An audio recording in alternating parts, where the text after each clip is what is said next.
What is up, Rundown Nation? I'm Woj, And I'm all. and we're on week 10 of college football. While you had the week without me here, how did I? It sounded like it went pretty well.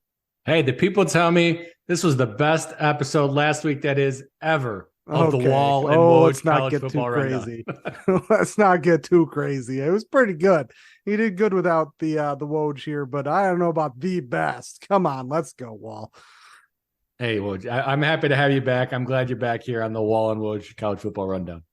All right. Well, we got quite a week in stall for you. We got a lot of games that could make or break a conference championship run. I'm looking at you, LSU, Alabama for one of those. A lot of teams trying to make a late resurgence. Looking at you, Arizona. And just some other mediocre games going on here, Wall. But it's going to be a good daily fantasy week. I feel like it's just one of those weeks that's really we're gonna get some big numbers this week. Wall. As far as you think there's going to be high scores, people not priced according to what they should be for how many points they're getting. Yeah, or priced right. And well, I guess, yeah, you're right. I mean, just not, I think there's going to be a lot of high scoring action this weekend in a lot of these games. Well, it's coming down to grind time, but we got to talk about a couple things. One thing is you won the DraftKings league last week with 145.70 points. Would you like to say anything to your fans out there? My fans, no. One thing I'd like to say, I don't know if you're going to get into it, Woj, but 2 of the top 3 in the league last week. Woj is out 1 week, and 2 of the top 3 in the league come from this household. Woj. Yeah, we do. We have Story 1135 did finish in second with 129.04, and then LW 886, who is Wall's lovely wife over there, finished in third at 111.46 points. Wall was able to do this, get the win with Ladd McConkey and Anais Smith combo, which dialed in at 11,100 for 55.40 points, 200 per point. Wall, well done. What did you key in on the Brock Bowers not being in? Ladd McConkey's going to get all the reps there. Absolutely, that's why I went with McConkey. I thought for the situation and what was going on with Georgia, and obviously you mentioned the injury, I thought it was a great pickup for that low price of 5,800. You have marked here. I'll take your word for it. I know it was low at the time I was looking at it. I will be honest though, Anais Smith, I got a little bit lucky with that one. Yeah, he did have a great game, and I do love myself and Anais Smith, but they haven't been having the greatest year in the air over there. But official rankings through 9 weeks, so we've got 1 week to back some stuff off here. Story does take the lead with the average wins at 2.3. I'm sitting in second with 3. Total points, Story is still taking that with 1232, and James 03 is in second with 1207. So we got some catching up to do in the total points, which I think we can do this week. 4 weeks left, Wall. That's it. 4 weeks left in the DraftKings league. Can you believe it? We're that far into the season already. I'm a little disappointed. It's going to be hard for me to make my run. I'm running out of runway here. DraftKings 12-game main slate again this week. It is up and ready to go for you guys. One other thing I want to talk about is not only did we have daily fantasy last week, me and you, the week I was gone, played each other. And when I was going to bed, all the games were done. I was in the lead. There was a recalculation here, and it looks like you ended up beating me. What the hell's up with that, Wall? I honestly don't know. I thought I lost last week, Woj, so I'd have to look. Recalculation apparently 135.5 to 132. I thought I had won, but I just looked at it today. Recalculation, I guess. I don't know about that one, but yeah. Congratulations, Wall. You took the victory in both the DraftKings League and our year-long fantasy. I was so excited to beat you, but now, we'll just go back to being disappointed with the mediocre year-long fantasy team. Well, I didn't. Yeah, I thought I lost that one, but I guess being the commissioner has the perks.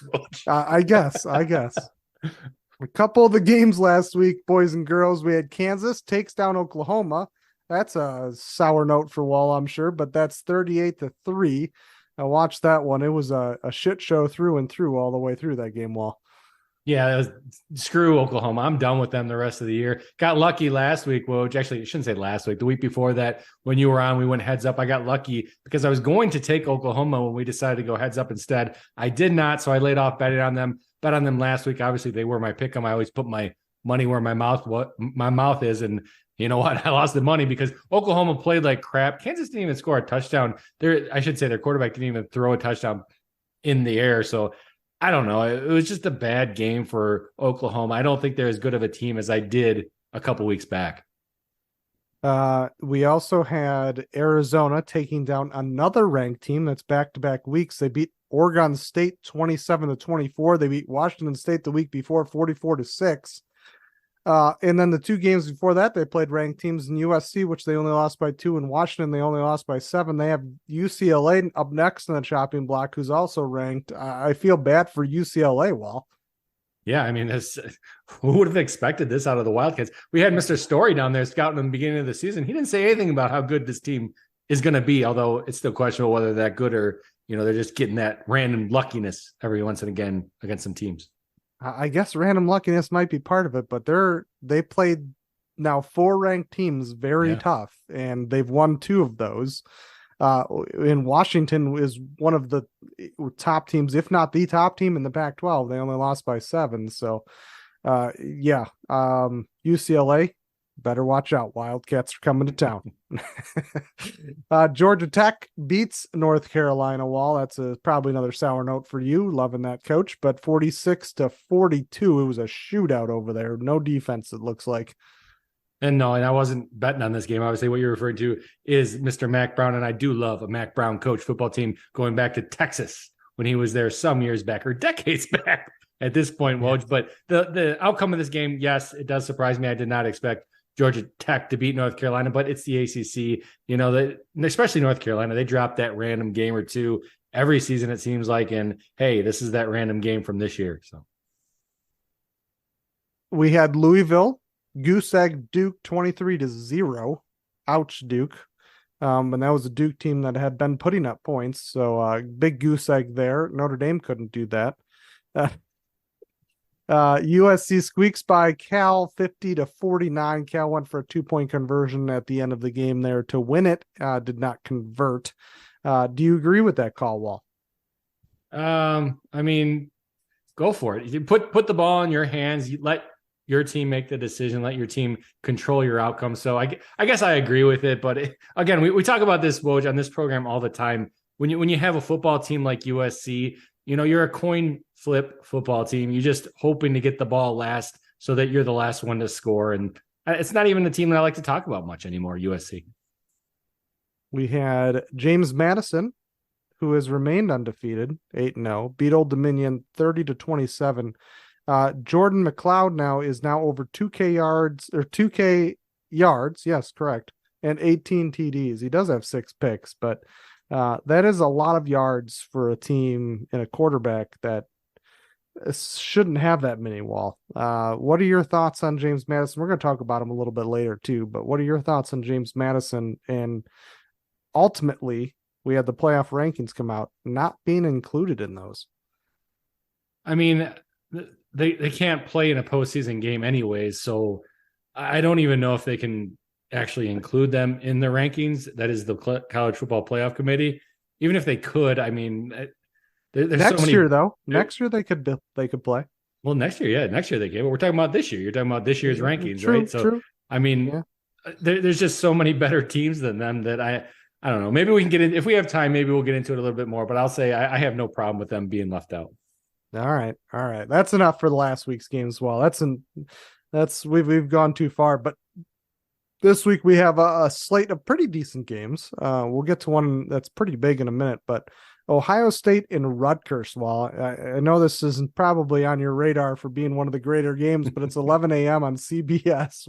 Tell us a little bit about this one, Walt.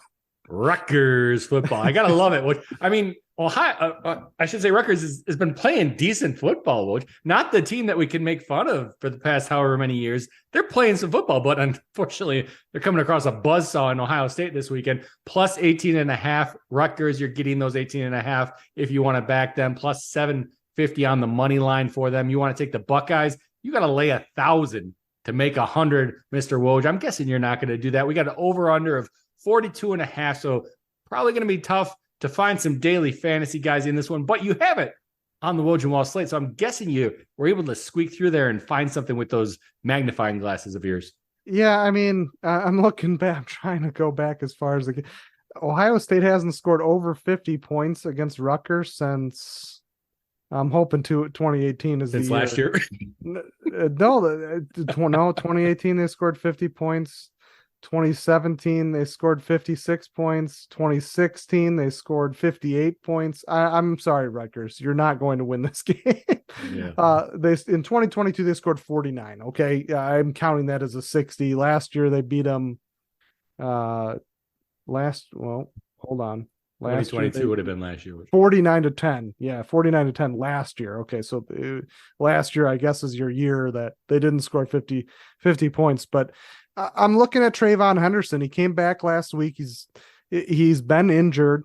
He came in. They have a depleted field back there. Mayan Williams is out as well as others. And they haven't really trusted anybody else. Trevon Henderson comes in last week and scores 33.7 points. He's only 6,500 out of the top tier running backs. So you have Notre Dame's Epstein, or I can't. How do you say it, Wall? Do you remember his name? You had him on your DraftKings team, Epstein, or I can't even remember. Oh, sorry, Woj. Estime. I had myself on mute. Estime. Sorry, yeah, Estime. So you have Notre Dame's Estime, who's up there. You have Georgia's Duan. I can't think of his last name, but the Duan Edwards at 7,300 for 6,500. This guy's going to score more points than any of.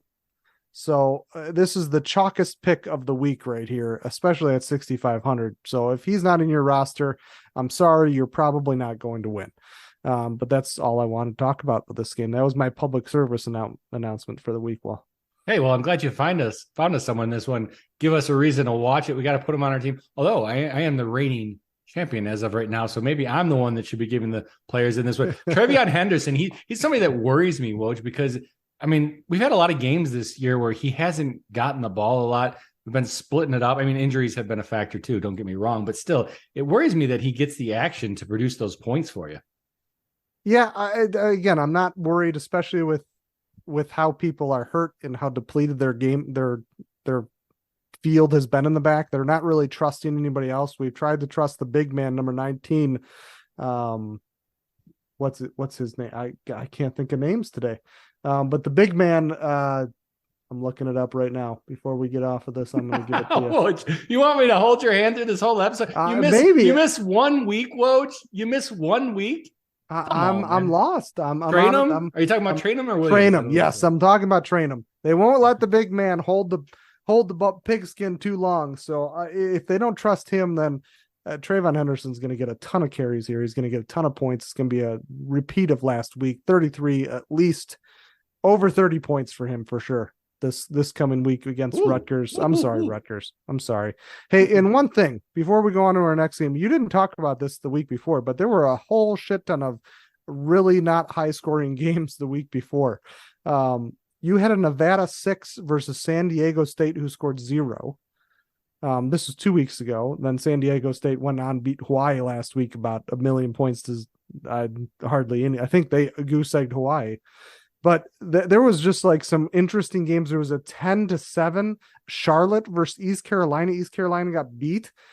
Just weird games. I just wanted to mention that's one thing in the podcast when I was listening to. I didn't hear those outliers in those stupid games. Well, I mean, 6-0. What's going on?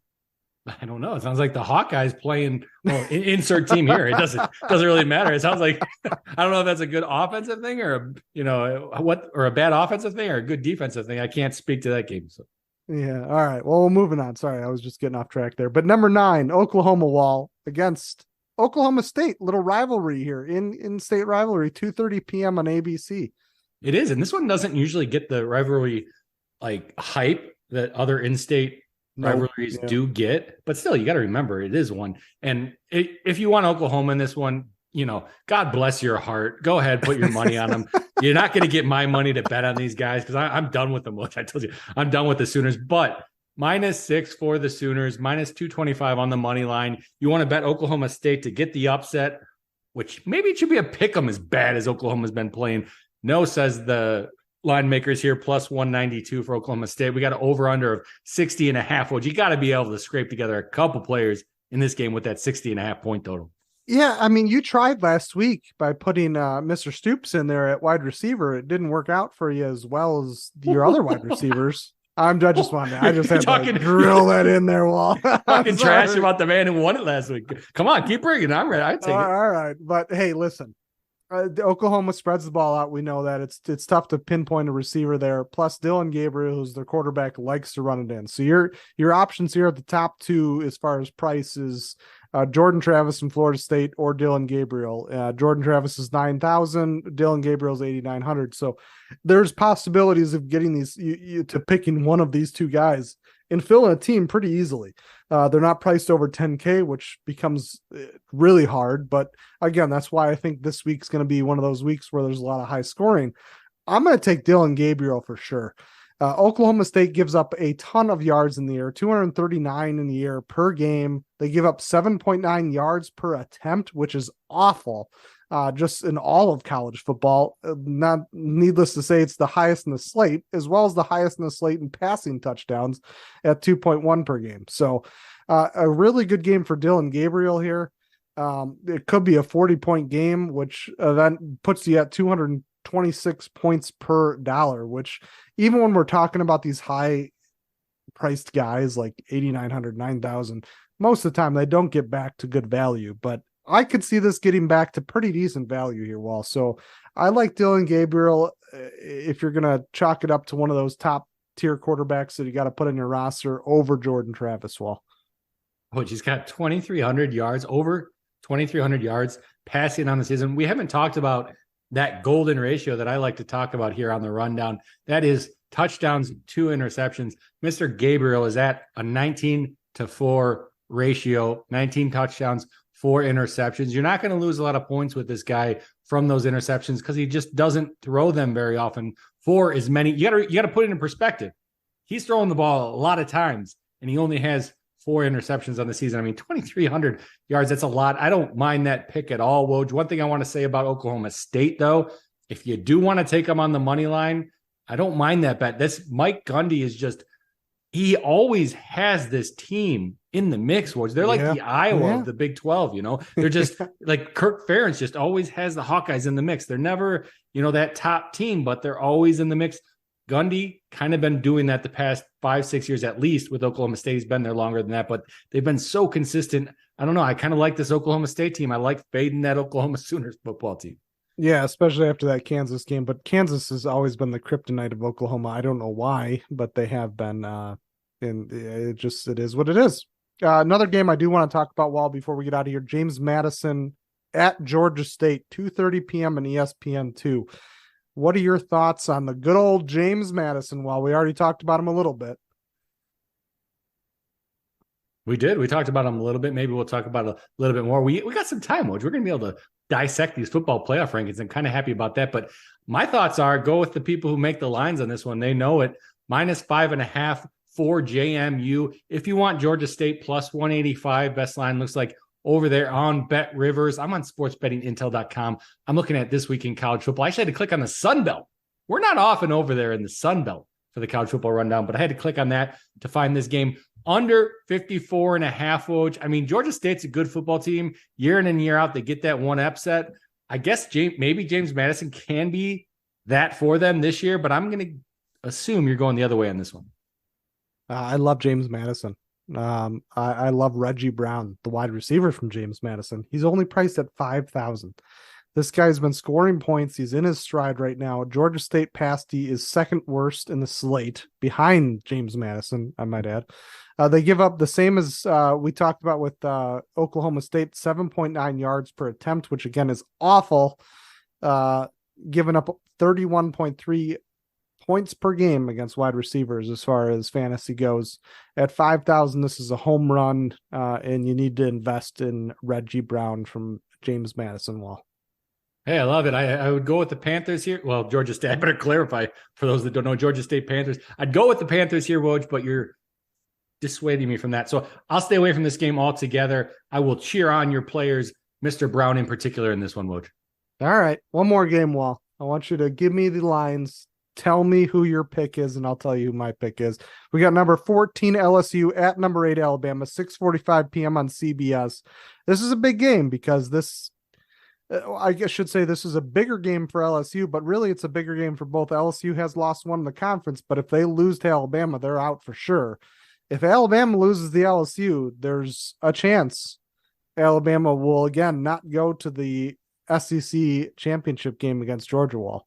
Yeah, it's a huge game for the SEC. It could have playoff implications. I don't know that it deserves it from one side. I won't specifically say which right now. My guess in this game, you're going to go with LSU, which I'd go with Alabama in this one. But if you want to go with Alabama, -3, -155 on the money line, LSU's +140. We got a high total in this one because LSU can score points. They can score them quick. Over under in this one, 60.5. But like I said, Crimson Tide, they're at home, Woj. They're at home. I don't like LSU going into Bama and beating them after Alabama's already lost at home to Texas this year. It's hard for me to fathom a Nick Saban coach team having that happen twice, and he knows that he needs this one for the SEC championship and to keep their playoff hopes alive. Yeah, I'm done betting against Alabama. Oh, okay. I'll say that. It comes down to Alabama's penalties. Holy crap. Do they keep shooting themselves in the foot? Figure a system out that works better as a snap count, because if I see another false start penalty from Alabama, I am going to yell bloody murder. I mean, it's just, they keep literally shooting themselves in the foot with these penalties. Alabama is, Nick Saban's better than that. I don't know if the system is just the problem with that or not, but Alabama just needs to stop the penalties. I think they do this game. I think they beat LSU. I do not think LSU can do an attrition battle against Alabama, even with the way they can score. And I think Alabama's hitting their stride in figuring out what they have there at the quarterback position and how to play around it well. Hey, we're on the same side for once. Well, you did befuddle me. I thought you would go with LSU in this one because I know you've been leaning against Bama, which you said it yourself. It's just not something you normally want to do. Yeah. All right. A couple other picks before we get into the playoff rankings as far as DraftKings go. Jahar Jordan, the running back from Louisville, is 6,700. This is another running back you could think of, although Trevon Henderson is the best by far. He's 6,700, like I said. The thing that worries me about this pick is if they get the lead too early and they sit him, but Virginia Tech is a terrible team that they're playing. Third worst yards per attempt on the ground, and second most TDs in the game at 1.5 second most TDs per game in the slate at 1.5. So look for him to have a big game. He's been playing pretty well. Another one for the cash game guys, the 50-50 guys, is Andrew Armstrong from Arkansas, 5,800. This guy has been the most consistent player I've seen. He's had back-to-back bad weeks, but they've been against bad or good defenses. Otherwise, it's 16 to 18 points every week. Every week. He's just in that game plan for those catches. He makes them. He does what he needs to do. He gets his touchdown. Look for him to be a pretty chalk guy in a cash game if you're really looking for a stable wide receiver, and he is one of your guys. For those that are looking for tournament games, Raheem Jarrett from Arkansas is possibly going to make another comeback this week. He is priced at 4,900, which is really high considering he's only played 2 games this year, and both of them have been awful. But he is a big part of that Arkansas offense, we know, as of last year, and that's why he's still priced at 4,900. So take your pick your poison there if you're going to go with him. I'm probably not going to. I'm going to probably fade him for a game, but I mean, if he's priced at 4,900 and pops off for 30 points like he could have last year, you're missing the boat there, I guess. So it's just one of those things in a tournament play where you got to take him if you want to risk the biscuit, right, Wall? You got to risk it to make the biscuit, Woj. I like it. I can't speak much about Arkansas. I haven't watched them a whole lot this year. They're a team I like to fade. I know they're not doing well in the conference. I can say that much. But I do like that Jordan pick because that Louisville game, I caught a lot of it last week. And it was really the surprise of the week to me when Louisville just blanked Duke. I mean, blanked, and we talked about it 23-0. Jordan was a big part of that. And he's just somebody they're going to rely on. So he's going to get the carries. And I kind of like that pick the best, Woj.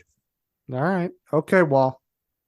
2023 official college football rankings have come out, and I am befuddled. Ohio State is number one. We talked about on this podcast multiple times, if Georgia keeps staying undefeated, they should be the number one team in the nation. They won they're back-to-back champions in college football, and they haven't lost. How the hell did an Ohio State team jump Georgia? I mean, they technically didn't jump Georgia, right, Woj? Because this is the first correct, week. Yes. Okay. But how do they get ranked ahead of Georgia? I mean, I don't think they deserve. First, I will say it doesn't matter right now. And it's just a bunch of politics, in my opinion. The thing that I guess Ohio State does have going for them, I agree with you 100%, Woj. Georgia should be number one spot. You know, it's kind of like innocent until proven guilty. Like, you're the best team in the nation until you're proven not. And that's the way it should be. But Ohio State has those two big wins, especially that one there and, you know, against Notre Dame at Notre Dame. And then that Penn State football team, man, they're really good, but Ohio State did beat them at home and it was a close game. So those are the only two things I could think of. But other than that, I think they missed the ball. I don't even know if I'd have Ohio State myself ranked ahead of Michigan right now, to be honest with you, the way the football teams are playing. But Georgia, I mean, in my opinion, should be ranked number one. I will say in the college football playoff rankings, that's not even the most surprising, I guess I'll call it, miss to me in the whole entirety of it, even though I think it's a huge miss. All right. Well, what's the biggest miss for you? It might be mine too, but I want to hear it from you. I doubt it's yours too. I mean, you're probably going to say Oklahoma, and I kind of agree with that a little bit now looking through it. I don't want to put words. I was going to say Oklahoma. There you go. I figured you'd probably say it. I'll let you rant about it a little bit, but I'd actually say LSU. I think that I don't think LSU deserves to be ranked number 14 in the nation by any means. I mean, they lost to Florida State. They got spanked by Florida State week 1. They lost their other losses to Ole Miss, a football team I don't even know if we've talked about once on this program. You know, they squeaked by a football team in Arkansas that we just talked about is 0-5 in the conference. How is this football team ranked in the top 25, let alone ranked 14th in the nation? It's unreal. It's unheard of. It's kind of why I try not to look at these college football playoff rankings too hard anymore, because it sickens you as somebody who watches these games week in and week out and has to look at this crap. So here's my gripe on what you're talking about right now is LSU. So you talked about their losses to Ole Miss and to Florida State. Florida State's ranked 4th in the nation. Ole Miss in the college football playoff rankings, they're ranked 4th. And Ole Miss is 10, right? Notre Dame has 2 losses as well, has played 1 extra game and has won 1 extra game. They lost to the number 1 team in the nation in a close match. And then they lost to Louisville, who's number 13. Well, where's the Notre Dame love from the playoff committee? I mean, if they're going to give LSU this love, Notre Dame should be ahead of LSU. They lost to the number 1 team in the nation. Well, no, it's absolutely, and I'm not saying LSU is not, a top 10 football team. I'm just saying they don't deserve that ranking right now. They don't deserve to be called that because there's no proof of it. And the thing I'll say about Ohio State too is I think the Big Ten is the best conference as it stands right now. And they're giving the Big Ten a little bit of love with Ohio State being the top. But if you go by that logic, they still have all these SEC teams, which I don't know that we saw Texas and Alabama play against each other. We got Texas right now at 7. We got Alabama at 8. You're telling me that Alabama is only 1 spot behind Texas when Texas went into Bryant-Denny Stadium, took them down and kind of embarrassed them? I mean, how are they only 1 spot, behind Texas? It doesn't make any sense. So I don't get from, an all-inclusive thinking of where the ranking should be, how they came up with these numbers and where the teams are because of that. No, I get it. And my gripe is Kansas, or not Kansas. I'm sorry. Oklahoma. Oklahoma just got beat by a Kansas team who's lost to Texas and Oklahoma State. Why are they ranked 9? Where does that come from? They got, sure, it's a tough game. All of their players played. Again, that seems a little wild to me. That they're putting a Penn State team who's ranked 11th behind them. Great compare. Yep, absolutely right. Who lost to the number 1 team in the nation. Well, again, we keep going back to that number 1 team in the nation. Where that should be flip-flopped 100%. Penn State should be moved up. Oklahoma should be moved down. Because again, it doesn't make sense to me. Well, no, and you're exactly right by bringing up Penn State, because myself, as you were talking, that's exactly what I was thinking in my head. Anyone that watches college football, week in and week out, that's exactly what they're thinking in their head too. So it's a great point, Woj, and well made. Yeah. Other than that, I mean, there's just some if, ands, and buts. And like Wahl said, this doesn't really make much sense right now. It's nice to see Air Forces in there from the Mountain West at number 25, one spot away from a year from now being actually in the playoffs, which would be crazy for an academy school to get into the playoffs. But right now at number 24, you have Tulane, who's in the AAC, American Athletic Conference. They would get the spot if we were in the 12-team playoff like we are going to next year, because they'd be the sixth conference, highest ranked in the sixth conference there, while everybody ahead of that is in the Power Five. So that's my gripe about James Madison a little bit too, is why they're not on there, and Tulane is at 7-1. I get Tulane played Ole Miss, who is ranked number 10, and they did lose that game, but James Madison's undefeated, and Sun Belt needs some love, Wall. Well, this is what I'll say about this. And this is the one thing I think we've agreed on almost everything so far with these playoff rankings, which is absolutely incredible. This is one place where we're going to disagree, I believe. And this is the reason for why I'm going to disagree, because we're looking at let's just look at the bottom five here. We got USC, no brainer. They're better, I would think you'd say, than James Madison. Kansas, Oklahoma State, Kansas State, Tulane, Air Force. So now let's put our money where our mouth is. We got a pick'em game, James Madison against any one of those teams. Well, I'm hammering. If I were a betting man, if I were a betting man, I'm hammering any one of those teams to beat James Madison on a pick'em. That's not the way it would be. They'd be giving points to, the teams that were playing James Madison would be giving points to James Madison in any circumstance, neutral field, away field. It doesn't matter. So that's why I don't really have a big problem with it, because when it comes to putting your money where your mouth is, like I wouldn't take James Madison to beat anyone in this top 25. Okay, I get you. I get you. I think it'd be a tough fight against Air Force. What about this, Woj? What about this? What if the Iowa Hawkeyes were playing James Madison? I mean, who do you bet on? Like, I don't bet against my team. Well, I get it, but I'm just saying, if you're just a non-Woj person, but like, who do you bet on? So, did the Iowa Hawkeyes deserve to be ranked 25? That's kind of my gripe. And I think one thing we should have talked about too, when we're at 1 Ohio on the playoff rankings, we're at 1 Ohio State, 2 Georgia, 3 Michigan, 4 Florida State. If you look at the futures odds, which there's a little bit of a discrepancy, because futures odds are the team to win the national championship, and there's a little bit of discrepancy between best team in the nation and team to win, because some of them have tougher paths, which does come into lines. But still, if you look at the top 4, it's Georgia plus 240, Michigan plus 240, Florida State in third place plus 600, Ohio State plus 700. So they're saying Ohio State's chances are less than half of what Michigan and Georgia are to win the national championship. And that's people that got to put their money where their mouth is. So, this playoff rankings, you got to kind of just throw a grain of salt at it for now, and then we'll see where it goes as the year goes on. Yeah. Sorry about that noise. The cat decided he wanted to get in the argument about college football playoff rankings. But yeah, especially once he heard about Ohio State being fourth in the in the futures. But like, yeah, that befuddles me. I don't know. Brain scientists over there trying to figure out what Ohio State is doing in number 1. But beyond that, go Big Ten, I guess. Congrats to Ohio State and having the number 1 for a little while here until you have to go play Michigan. Just a little into the future there.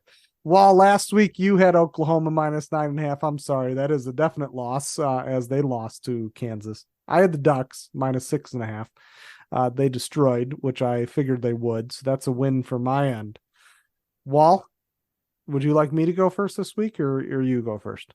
Woj, you got the upper hand on me. Let you go first. Maybe I'll jump on your pick if I think it's a great one. So you go first.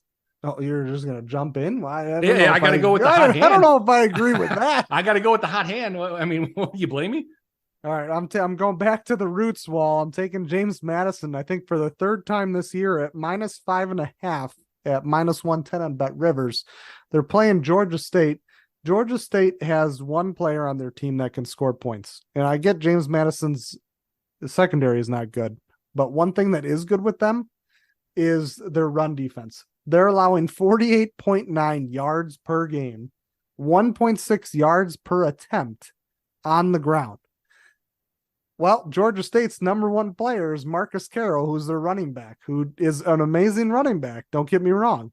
But I'm not picking him in DraftKings this week because James Madison can actually stop the run and stop it really well. So I expect James Madison to pull through this by quite a bit of points. I think that 5.5 is way too close and an easy pick for me to give the points, Wall.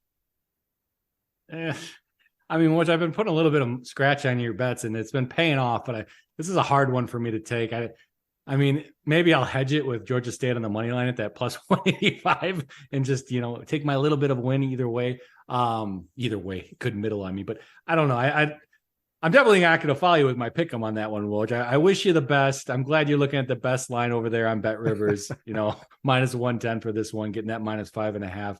I hopped over here to sportsbettingintel.com to our partners to figure out what I'm taking. I'm going to take BYU this week, Woj. I'm going to take them plus 10.5 at West Virginia. I think this is a neutral field. I think this is a 7.5 point game. I think they're giving West Virginia too much love at home with this extra hook I'm getting. So I'm taking BYU plus 10.5. I don't expect them to win straight up, but I expect them to cover the spread. Need to be taking more dogs. So that's where I'm at this week, Woj.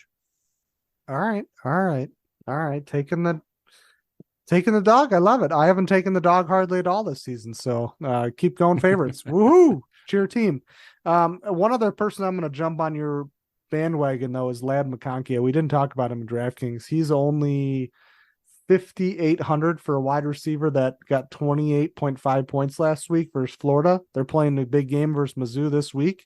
Missouri, they're favored, but again, it's a big game for them. It's like the LSU Alabama of that side of the SEC. I love your Ladd McConkey pick. I think I'm going to ride those coattails at only 5,800. He's going to score me a bunch of points with Brock Bowers out. Hell yeah, well. Yeah, I like it too. I mean, the junior, but he's got experience. I just think they go and they try to target him a lot, even though he's not even the top 3 receiver, I don't think, on their team. But still, I think now, considering the situation, considering who they're playing, considering what's on the line, I think you go with that McConkey, who's got experience, even though he's only a junior. He's not going to drop the ball. He's going to be a sure-handed guy. So, Woj, love it. Love your pick. All right. Well, thank you for listening. A little longer episode, but we got into those playoff rankings and we had our rants, and they were great. I love them. Anyways, I'm Woj. I'm Walt. And this was the College Football Rundown. Rundown Nation, thanks for listening to our episode. You can catch all of our podcasts and information on www.collegefootballrundown.com. We have upcoming games. We have SBI information on there. They're a big partner sponsor with us. If you want to sign up to their website, please use code RUNDOWN. When you do that, it helps us out. It helps them out as well. But so much good information on that website. So please check them out. Please check our website out. You can catch us on Twitter at WWCFB. Our Instagram is college_football_rundown. Please take a look, take some time. We do our weekly DraftKings league, so make sure to get in on that. All the information for that is on our website. Other than that, I'm Woj. And I'm Walt. And we are now definitely out. Thank you for listening.